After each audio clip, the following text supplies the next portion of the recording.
Hello! So, today is going to be a fabulous episode. We're going through chapter 14. Last week's episode 13 was a long episode. Chapter 12 was long. However, today I do not believe will be that long. So, if you're short on time, it's perfect. Hopefully, I don't know. It might be really long. We'll see how much I yap. Anyway, so flip to your Bibles, Matthew chapter 14. I'm using ESV. And let's get into it. So, at that time, Herod the Tetrarch heard about the fame of Jesus, and he said to his servants, "This is John the Baptist. He has been raised from the dead. That is why these miraculous powers are at work in him." For Herod had seized John and bound him and put him in prison for the sake of Herodias, his brother Philip's wife, because John had been saying to him, "It is not lawful for you to have her." And though he wanted to put him to death, he feared the people because they had held him to be a prophet. But when Herod's birthday came, the daughter of Herodias danced before the company and pleased Herod, so that he promised with an oath to give her whatever she might ask. Prompted by her mother, she said, "Give me the head of John the Baptist here on a platter." And the king was sorry, but because of his oaths and his guests, he commanded it to be given. He sent and had John beheaded in the prison, and his head was brought on a platter and given to the girl, and she brought it to her mother. And his disciples came and took the body and buried it, and they went and told Jesus. Now, when Jesus heard this, he withdrew from there in a boat to a desolate place by himself. But when the crowds heard it, they followed him on foot from the towns. When he was ashore, he saw a great crowd, and he had compassion on them and healed their sick. Now, when it was evening, the disciples came to him and said, "This is a desolate place, and the day is now over. Send the crowds away to go into the villages and buy food for themselves." But Jesus said, "They need not go away. You give them something to eat." They said to him, We have only 5 loaves here and 2 fish. And he said, "Bring them here to me." Then he ordered the crowds to sit down on the grass, and taking the 5 loaves and the 2 fish, he looked up to heaven and said a blessing. Then he broke the loaves and gave them to the disciples, and the disciples gave them to the crowds. And they all ate and were satisfied, and they took up 12 baskets full of the broken pieces left over. And those who ate were about 5,000 men, besides women and children.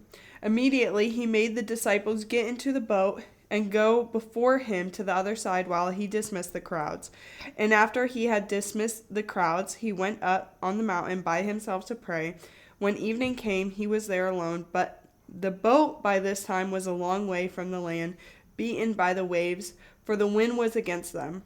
And in the 4th watch of the night he came to them, walking on the sea. But when the disciples saw him walking on the sea, they were terrified and said, "It is a ghost," and they cried out in fear. But immediately Jesus spoke to them, saying, "Take heart, it is I. Do not be afraid." And Peter answered him, "Lord, if it is you, command me to come to you on the water." He said, "Come."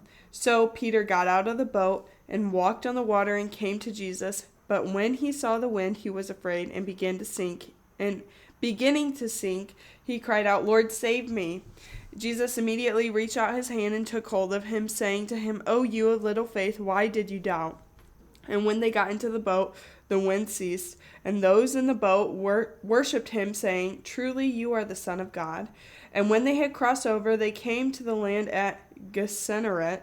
I think that's how. Wait, Gennesaret? Yeah. Gennesaret. I think it's Gennesaret. I looked up how to say this and I already forgot. Gennesaret. That's how I'm going to say it. They came to the land at Gennesaret. And when the men of that place recognized him, they sent around to all that region and brought to him all who were sick and implored him that they might only touch the fringe of his garment, and as many as touched it were made well. So, back to the beginning, verse by verse. At that time, Herod the Tetrarch heard about the fame of Jesus. Wow! The word tetrarch, it just means like a quarter, like he was ruling a quarter of the kingdom. And so, since there's a tetrarch, there's Okay, so there's 4 pieces, which means there's like 4 other rulers that are sharing the 4 different pieces.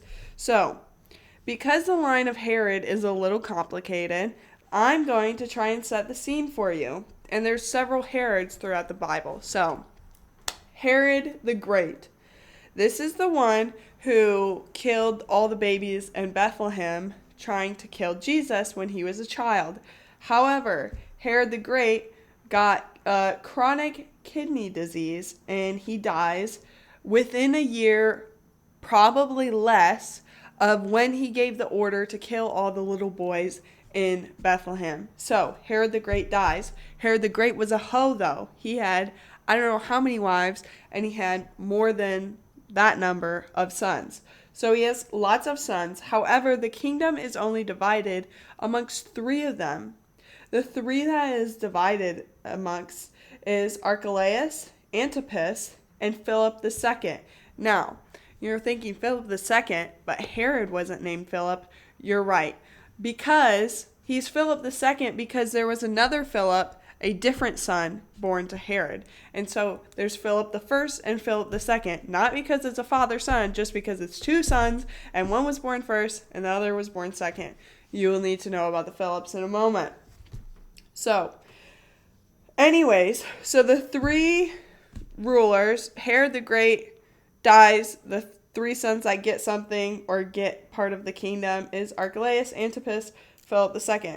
Now you might be thinking, oh, what happened to him being a tetrarch? There's 4 pieces. The 4th piece goes to someone or is ruled by someone that is not one of the sons. Now, I'm not sure who it is because when I look up the timelines and whatnot, all these different sources have different opinions and they say different things. So the one person I found that it might have been is Lysanias, who is not related, but I'm not sure. So, but he's unimportant anyways. All you need to know is that there's these 3 sons from Herod the Great that have now taken over. So, now when it says at that time Herod, the tetrarch, heard about the fame of Jesus, this verse, we are talking about Herod Antipas. So we're just going to call him Antipas. Continuing in verse 2. And he said to his servants, this is John the Baptist. He has been raised from the dead. That is why these miraculous powers are at work in him. So even though technically Herod the Great and his sons are Jewish, they're kind of like ethnically Jewish and they don't actually follow the Jewish traditions and beliefs and rituals and whatnot. I'm sure they kept up on rituals and things. However, this idea that John the Baptist would be resurrected in a different body, Jesus has not been raised from the dead yet. And so it couldn't be from Jesus, So this idea that John the Baptist has been resurrected, he's living the second life in a new body or whatever, that is a pagan idea. That's not from Jewish beliefs. So Herod the Great and then his sons had definitely some beliefs and things that were of the world and not of Judaism. And honestly, I don't know that the Jewish people, when I kind of looked it up, the Jewish people weren't like in love with these rulers. It was kind of like they might be Jewish, but they're not Jewish enough. Seemed like it was kind of the consensus. And yeah. Anyways, so yeah. Continuing on in verse 3. For Herod had seized John and bound him and put him in prison for the sake of Herodias, his brother Philip's wife, because John had been saying to him, it is not lawful for you to have her. And though he wanted... Oh, actually, before I move on. So basically what happened is Herodias, she's a hoe. Antipas, also a hoe. So Herodias was first married to... Sorry, I'm tongue-tied. Herodias was first married to Philip I. Now, Philip I is a nobody, okay? He is not Philip II. Philip II is the other tetrarch that ruled part of the kingdom. Philip the First he was not ruling anything, okay? He was just Herod the Great's son, and he was a nobody among the sons. So, Herodias falls in love with Antipas. So Herodias decides to divorce Philip the First. Antipas, who was married, decides to divorce his wife. So then Herodias and Antipas can be together. So they both divorce their spouses so that they can get together, and they're a bunch of hoes. So, back to the story. Verse 5. And though he, Antipas, wanted to put him, John the Baptist, to death, he feared the people because they held him to be a prophet. So, he did not want to kill him because he didn't want public backlash, because the people liked John the Baptist, playing all these stupid little political games. Verse 6, but when Herod's birthday came, the daughter of Herodias danced before the company and pleased Herod, so that he promised with an oath to give her whatever she might ask. Prompted by her mother, she said, give me the head of John the Baptist here on a platter. Now, I can't get too upset at Herodias' daughter because she was probably a teen or a tween at the time, like somewhere around the ages of 12 to 14, most likely.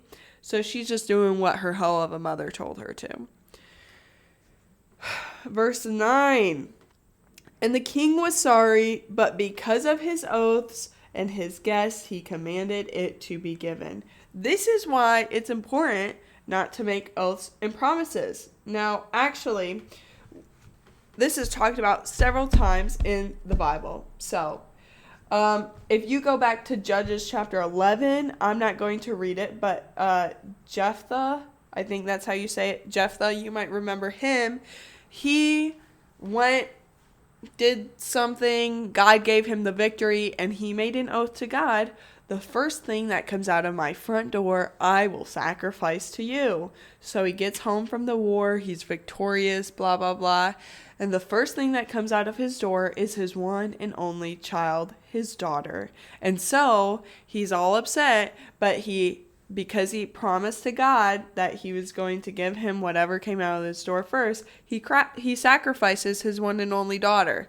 God did not tell him to do that. God did not make him take that oath, but he did it. So then he had to, otherwise he would be an oath breaker. And so he literally sacrificed his only daughter, all because he made a stupid oath that he should not have made in the first place. We also touched on this topic earlier in Matthew, and I'm going to refresh you on it because I think it's good for you. So go to chapter 5, verse 33 of Matthew. Again, you have heard that it was said to those of old, you shall not swear falsely, but shall perform to the Lord what you have sworn. But I say to you, do not take an oath at all, either by heaven, for it is the throne of God, or by earth, for it is his footstool, or by Jerusalem, for it is the city of the great king. And do not take an oath by your head, for you cannot make one hair white or black. Let what you say be simply yes or no. Anything more than this comes from evil. Literally, it's saying just be a person of integrity. You don't need to swear oaths. You don't need to do this, that, and the third. Just let your yes be yes and your no be no. You do not need to be making all these promises. And had Herod, Antipas, not said, oh, I promise to give you anything you want, then when she asked for John the Baptist, he wouldn't have had to behead him. But he made this oath that no one made him take. He chose to take it foolishly. He made it ignorantly, really. And so this is why it's better. Don't make an oath, because it might be something out of your control or something that is in your control, but would be terrible to actually do. So you need to be wise with your words, people. Don't be making ignorant oaths. Especially because I know so many people that are like, when they're in some bad situation, especially when it's like an acute situation where it's happening right then, it's not something like prolonged. When you're in a immediate, like, you feel like you're going to die type situation, people will be like, God, I swear if you save me, I'll give you my life and whatnot. And then as soon as the situation is over, they're like, oh, thank you, God. Well, actually, they're probably lucky, or God's probably lucky if they even said a thank you. And they're like, okay, it's over. I'm good. Go back to normal life. Go back to sinning. And they made very rashly in that moment a promise to God saying, God, if you save me from this, I'll do this. Then God saves them. And then they don't change their ways. They're like, cool. It was a coincidence or whatever. And so, yeah, do not be making rash oaths to God, because just remember, when you show up on the step of his throne one day, like, he will remember. Don't think that he's going to just skim over that. So, continuing on back to chapter 14. Okay. So, verse 10. He sent and had John beheaded in the prison, and his head was brought on a platter and given to the girl, and she brought it to her mother. And his disciples came and took the body and buried it, and they went and told Jesus. One thing I also want to note, so it says in verse 9, and the king was sorry, but he did it anyways. It says in Mark, actually I'll flip to it. In Mark chapter 6, Okay, Mark chapter 6, I'm almost there, verse 20. Oh, wait, never mind, I'm not there yet. Okay, now I'm there, verse 20. For Herod feared John, knowing that he was a righteous and holy man, and he kept him safe. When he heard him, he was greatly perplexed, and yet he heard him gladly. So this is in the account from Mark about the death of John the Baptist. And so Herod actually liked, even though he was afraid of John the Baptist because it says he was a righteous and holy man, he also didn't like John the Baptist dissing on his new hoe. But it says he listened to him gladly, and anytime John spoke, he was perplexed. And so John, honestly, in a weird way, was like a good influence on Antipas, which seems odd, but it's kind of like when Paul is arrested and he goes before all these Roman officials and whatnot, and he ends up getting to speak in front of Caesar, which I think it was Nero, but I might be wrong. But anyways, because of this, because of his arrest and whatnot, he gets to preach the gospel to these high Roman officials that he would never come across otherwise. And so, even though it cost John the Baptist his life, he had this opportunity to spread the word. Now, whether, Antipas one day got saved or not, I don't know. Probably not. But, I'll find out in heaven. But there was no excuse for him not to be saved because John the Baptist presented that opportunity to him. Okay, continuing on, verse 13. Now when Jesus heard this, he withdrew from there in a boat to a desolate place by himself. But when the crowds heard it, they followed him on foot from the towns. So now Jesus, he is just in grief. He's trying to mourn. So he goes to a desolate place, trying to be by himself and with God. And these sad little people just keep on following him. Sorry, I need some water, and I don't want you to hear me drink it on the microphone. Okay. Verse 14. When he went ashore, he saw a great crowd, and he had compassion on them and healed their sick.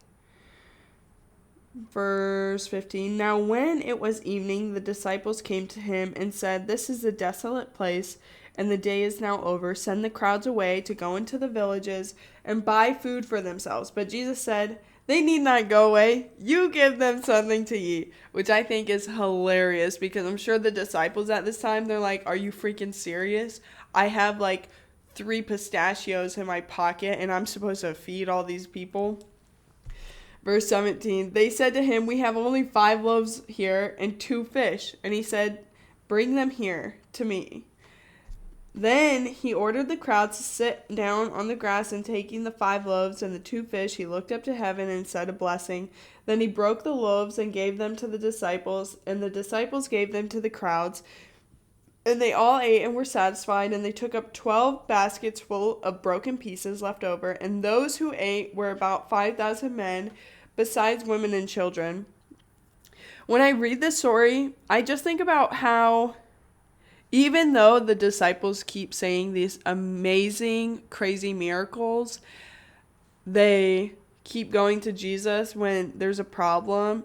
And it doesn't, because they can't even fathom a solution, like there's nothing that logically makes sense as a solution in their head, they assume that there isn't one. And so they don't think to ask Jesus what the solution is. They just, or think of what the solution that Jesus is going to use is. They just think of like what they think the solution is, if that makes sense. Sorry, I know that was confusing. But like for this problem, you have it says 5,000 men besides women and children. So when I looked this up, because it only counted 5,000 men, really the entire group could have been easily 10,000 or more that they fed. So first, just get that picture in your head. So you have 10,000 people. You have, 5 loaves and 2 fish? And you're like, bro, these people, they have their own money. We're poor disciples. We've been eating dust. And, we don't have enough. Just send these people home so that they can go get food. That sounds logical. That sounds logical to me. If I was in their situation, that 100% would have been me. And Jesus is like, no, we're going to feed them. And they're like, we don't have enough. How the frick do you think we're going to feed them? Like, imagine you're a disciple, and I have an attitude problem, so this would be me. Being like, Jesus, how do you think we're going to feed them with 5 loaves and 2 fish? Like, you think that's enough, sweetheart? Because you're wrong. And then Jesus would probably be like, get that stupid attitude off your face. And then he would prove me wrong, and then I'd be humbled and whatnot. But, yeah. So, anyways, like, to me, it makes so much sense as the disciple to be like, yeah, there's not enough food. Like, because they haven't seen Jesus do any kind of, well, I guess the first miracle was turning water into wine. But, like, logically, I mean, that doesn't make sense. And then, like, just producing more food. Like, I still, when I try and think of what it is, like, okay, Jesus says a prayer, you have the fish, and then you, like, give the fish, and then what? Like, someone takes a bite, or they tear off a piece, and then, like, the fish magically regrows. I'm still confused by how this miracle looked in person.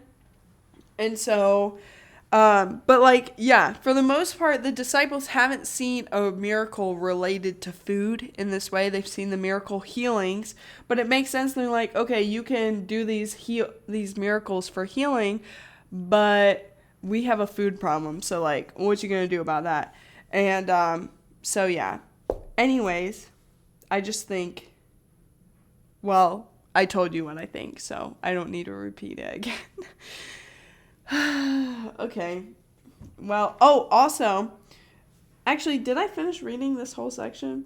I think I did. And if I didn't, oh well. In verse 20, when it says, and they all ate and were satisfied, and they took up 12 baskets full of broken pieces left over okay, yeah. I think it's interesting that not only does Jesus feed them, he feeds everyone. They did not have enough. Jesus asked or prays a blessing over the food from God. And then not only do they have enough, but they took up leftovers. God gave them more than what they needed. 12 baskets were full of broken pieces that were left over. So I don't know what metaphor or something is in that God gave them more than what they needed, but I don't know. Maybe y'all just need to think on that more. Okay. Okay. Verse 22. Immediately he made the disciples get into the boat and go before him to the other side while he dismissed the crowds.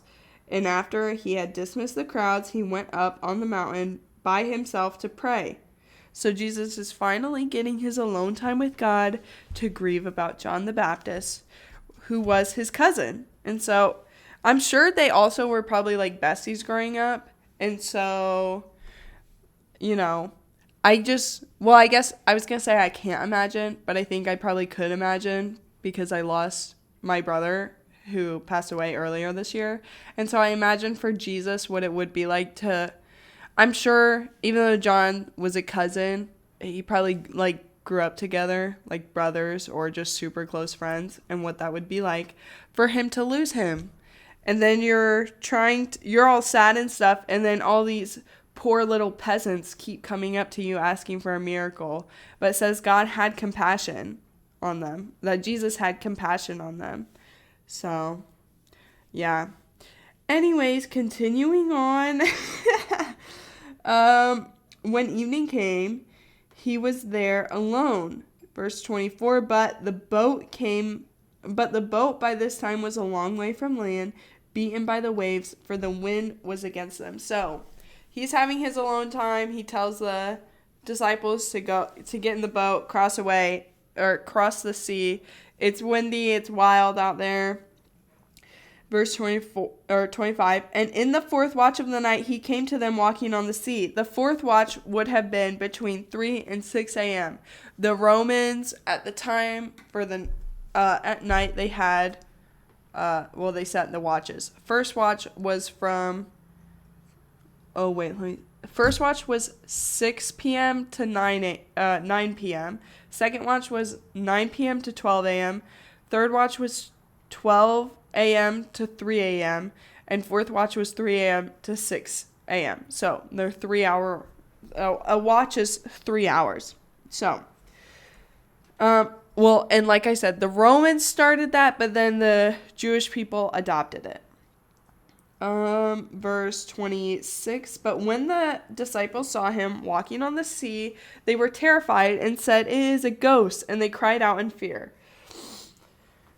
Sorry, I know you just heard that sniffle. I have to sniff again, so hold on.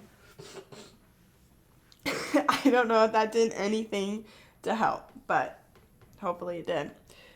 When they say it is a ghost, it comes from, according to my study Bible, the Greek word phantasma, which means an evil spirit. So that's why they're scared. I feel like today, some people, when they think of a ghost, I mean, most people don't think of a good ghost, but they might just think of like, oh, that's like my grandmother that passed away and she haunts the house, but like in a good way or something. I just want to clarify that in this, the word that they're using, it's an evil ghost, okay? They think it's an evil ghost of Jesus, not real sweet, nice Jesus, okay? Verse 27, but immediately Jesus spoke to them saying, "Take heart, it is I, do not be afraid." Now, I don't know the exact Greek words or whatever. I don't know how to say it. I didn't write it down. But when I looked it up, the Greek words for "it is I" translate to "I am." Okay? It was just, they wrote it as "it is I" because obviously with our grammar and whatnot, it wouldn't have made sense to say, "Take heart, I am." Okay? But the Greek words, "it is I," in Greek, it really translates exactly to "I am," which is reminiscent of God in Exodus, because in Exodus 3:14, when Moses is asking what God's name is, he says, "I am. I am who I am." And he's like, "Oh, what do I tell the Israelites? Like, what name do I call you?" Because they'll want to know. And he tells them to say, "I am." Tell them, "I am." So, yeah, it's just kind of a parallel. Of course, in the Old Testament, in the Torah, for Exodus, it would have been in Hebrew. But again, it's the same meaning, "I am." And so when Jesus is using it, it's a clear point to his divinity. I am.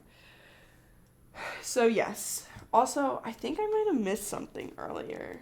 Hold on. Oh, I did miss something.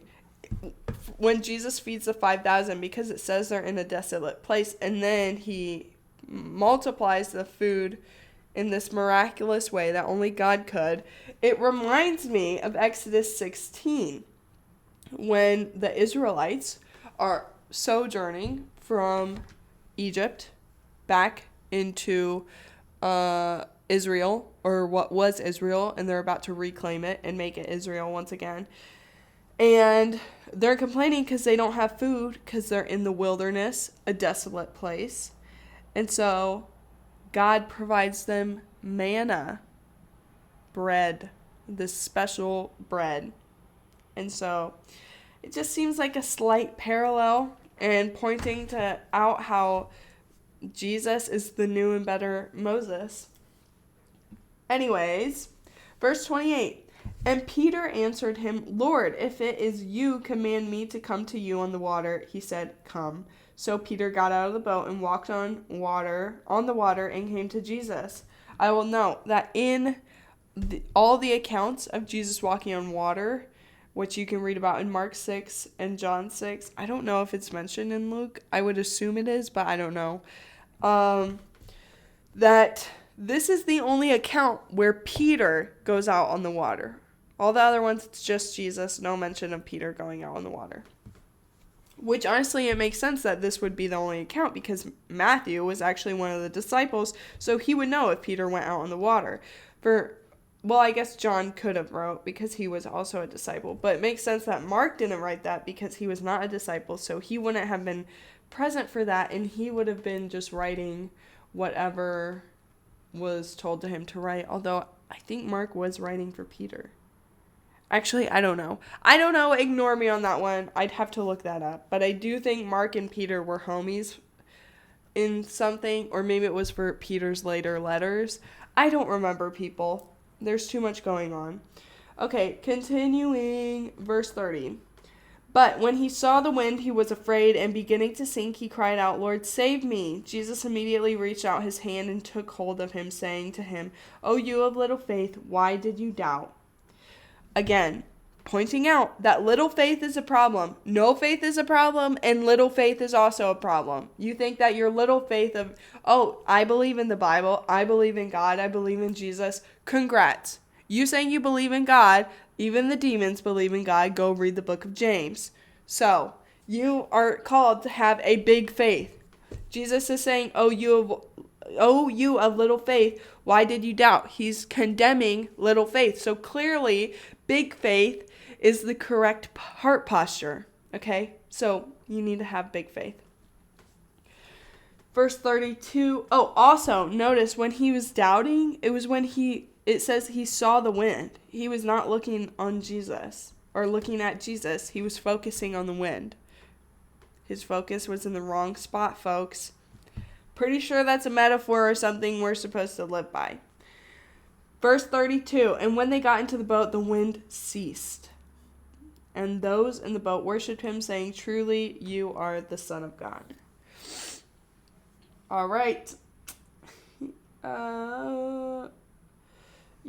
Finally, the disciples are kind of sort of starting to get it, although, it's up and down every day. It's new for the disciples on whether they believe Jesus is the Messiah or not. Verse 34. And when they had crossed over, they came to land at Gennesaret. And when the men of that place recognized him, they sent around to all that region and brought to him all who were sick. By the way, Gennesaret is a little further south of Capernaum. If you're watching on YouTube, you can look at my awesome map. It's right here. Gennesaret. All right. Verse 36.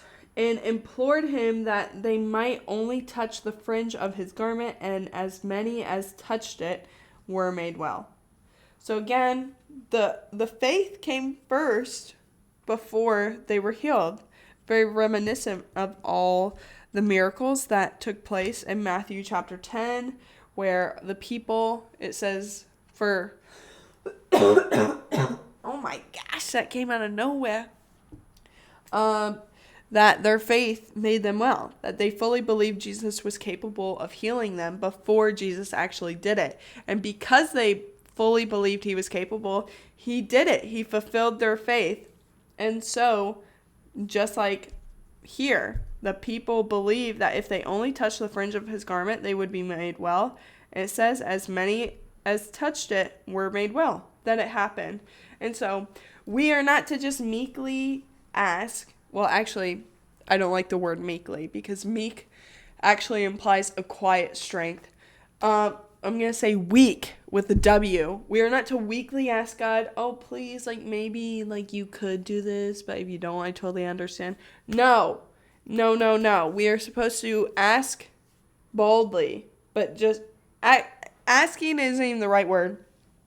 We're supposed to believe boldly that it will happen, that it is already done. Our Heavenly Father already knows what we need before we ask, and so we just need to go to Him and acknowledge that we believe that it's already taken care of, that it will happen. It would literally happen. So yeah. Anyways, that is a wrap on today's videos. I need to go cough my lung. I need to go cough my lung up. So, anyways, love ya.